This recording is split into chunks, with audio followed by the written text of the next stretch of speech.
Yun mga idol, good morning, good morning, good morning. Yan. Magsisimula na tayo mag-abang ng mga ibon natin. So nagsakay tayo ng 4 sa Bayongbong, Nueva Vizcaya. So yung isang BBC natin, ang hagis nun next lap sa Sunday is Bigan. Pero pinutos natin ang kanan sa Bayongbong kasi after ng Bigan, magtutugigaraw agad yun. So ang layo ng talon, biglang kanan tapos ang layo. Kaya nagpatos tayo doon para kahit papano alam niya na idaan doon. Sana makauwi siya. Ano kasi malayo-layo yun. Nasa 134 kilometers din yan.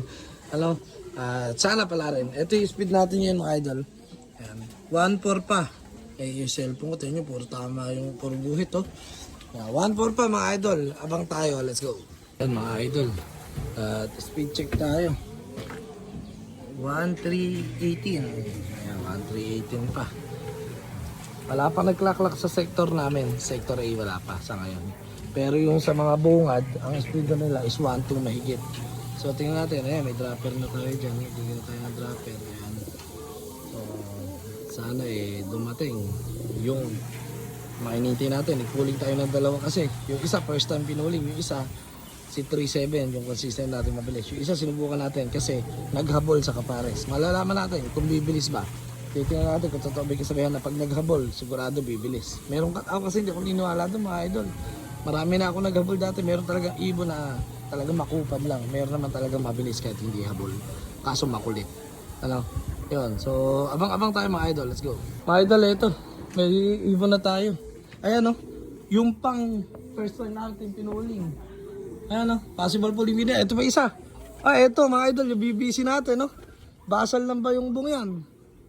Second dropper pa natin Galing ng tago din yan, puro kaliwa. Tapos binasal natin ng bayongbong kasi nga magkakaroon ng lap ng tugigaraw yung BBC. So sinasanay ko na siya doon sa kanan. Ayan grabe dumay. Woo! Ayan na. So buksan pala natin pasukan ito. Naiklak ko naman na to. Pasok na, hindi ka na. First time pinuling. Alright. Luis Cross. Iyakin yan. Si 345. Ayos, possible pulling winner tayo. Ito na, yung anak nung ating nung ating opal. Yung finisher natin, ang Santa Ana. Pasok na. Pasok. Pasok. Ang kwento ng ibon na yung mga idol, San Jose ang huling hagis. Binasal natin ng bawang, first lap ng BBC, nabutas. Taguding, second lap, nag-clock. Ngayon, binasal natin ng bayongbong, ang aga niya. So, tingnan natin, Bigan, tapos tugigaraw. Abangan pa natin, dalawa pa, yung magkapatid, si 37 at 36. Bumagal ngayon, si 37 Naunahan ni 345 sa itong opal natin. Let's go. Ito na mga idol, si 37, ayan Ika na! Isa na lang ang kulang natin, si 36. Si 36, tingnan mo, gano'ng kakulit yan, Ayun siya, Ayun siya, gano'ng sila ulong ibon yan, Sila ulo ka talaga. Liga na.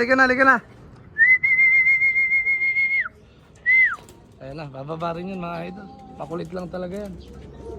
Si 36 na lang kulang, ayun na, hindi. Si 36 na lang kulang natin. Ang init. Tawagin natin. So, si 36 na lang. Ano mga idol, si 37. Pasok. Makulit ka talaga, habol pa yan. Pasok. Okay, isa na lang, si 36 mga idol. Papasokin na natin to isa natin. Ito yung kapares si 37 yan Pasok na. Pasok na, go. Alright, isa na lang mga idol, abang-abang tayo, let's go. Mga idol, lumabas tayo saglit, inasikaso natin ibon ni newbie kasi wala siya So, dumating na rin isa niya, kulang na isa. So, kumpleto na daw tayo, dito na rin si 36. Tanaman natin to.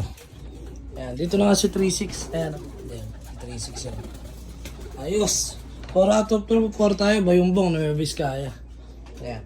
So, maya-maya kakain na rin yung mga yan, Natabayan natin, yun yung first dropper natin. Si 345. Gandang ibon nito mga idol. Ayun. Umitlog yung kapares niya. Pero aalisin ko rin itlog niyan. Comment sa may gusto ng itlog. Ito yung asawa ni 37 umitlog din. Luis din yung asawa niyan. Kapatid nito. Saka ito magkakapatid yan. Ano. Bale ito, line breed na to, magkapatid yan. Luis Cross Iyakin. So may gusto ng itlog, comment lang kayo. Alright, alisin ko yan pag nagdalawa. So yun mga idol, congrats sa lahat ng nanalo sa polling. Let's go.